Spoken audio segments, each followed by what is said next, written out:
ما دام انه على السنه وعلى الحق ما يهمه كلام الناس يصبر. Dans ses propos précédents, l'auteur Ibn al-Qayyim, qu'Allah lui fasse miséricorde, nous explique que la bienfaisance envers autrui est une cause d'épanouissement de la poitrine. En effet, dans de nombreux versets, Allah Azza wa Jal nous informe qu'il aime la bienfaisance et les bienfaisants. Par exemple, il dit dans Surat Al-Baqarah وَأَنْفِقُوا فِي سَبِيلِ اللَّهِ وَلَا تُلْقُوا بِأَيْدِيكُمْ إِلَى التَّهْلُكَةِ وَأَحْسِنُوا إِنَّ اللَّهَ يُحِبُّ الْمُحْسِنِينَ. Dépensez de vos biens sur le sentier d'Allah, sans vous jeter volontairement dans la perdition, et agissez avec bienfaisance, car Allah aime les bienfaisants. Celui qui accomplit ce qu'Allah subhanahu wa ta'ala aime et agrée sera récompensé par lui, ici-bas comme dans l'au-delà.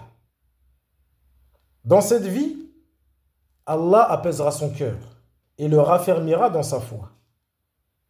Et dans l'au-delà, il le préservera du châtiment et lui accordera des degrés élevés.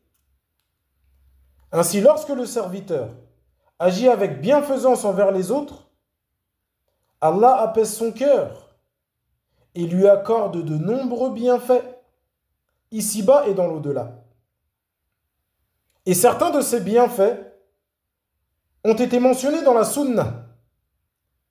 L'imam Muslim rapporte, d'après Abu Huraira qu'Allah l'agrée, que le prophète sallallahu alayhi wa sallam a dit: celui qui soulage un croyant d'une des difficultés de ce bas monde, Allah le soulagera d'une des difficultés du jour de la résurrection. Celui qui facilite à un nécessiteux, Allah le facilitera ici-bas et dans l'au-delà. De même qu'Al-Asbahani rapporte, d'après Abdullah ibn Omar, qu'Allah les agrée lui et son père, qu'un homme s'est rendu auprès du prophète sallallahu alayhi wa sallam et a dit: quels sont les gens les plus aimés par Allah? Et quelles sont les œuvres les plus aimées par Allah? Le prophète sallallahu alayhi wa sallam a dit: les gens les plus aimés par Allah sont ceux qui profitent le plus aux autres. Les œuvres les plus aimées par Allah sont rendre un musulman joyeux, lui dissiper son chagrin, lui régler une dette, apaiser sa faim. Le fait que je marche avec un frère pour l'aider à accomplir une chose dont il a besoin m'est plus aimé que de faire la retraite spirituelle dans cette mosquée durant 1 mois. Celui qui maîtrise sa colère, alors qu'il aurait été en capacité de l'exprimer, le jour de la résurrection, Allah va remplir son cœur de satisfaction. Et celui qui marche avec son frère pour l'aider à accomplir une chose dont il a besoin, jusqu'à ce qu'il l'accomplisse, Allah va affermir ses pieds le jour où les pieds vont glisser. Et ce hadith est authentifié par Cheikh Al-Albani rahmahullah. Le serviteur doit se caractériser par la bienfaisance en toute situation, y compris lorsque du tort lui est fait. Lorsqu'on te fait du mal, il y a 2 bonnes actions qui se présentent à toi. Il n'y a pas de doute que si le serviteur met en pratique ce qu'implique le tawhid et donne préséance à ce qu'Allah aime, il choisira toujours ce qu'il y a de plus complet. La première bonne action est le pardon.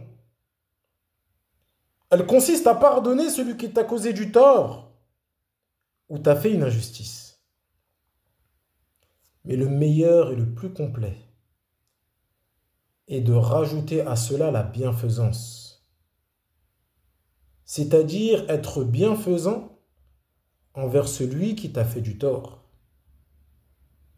Donc au lieu de simplement lui pardonner, tu vas en plus être bienfaisant envers lui. C'est cela le sens de la parole d'Allah subhanahu wa ta'ala: idfa' billati hiya ahsan.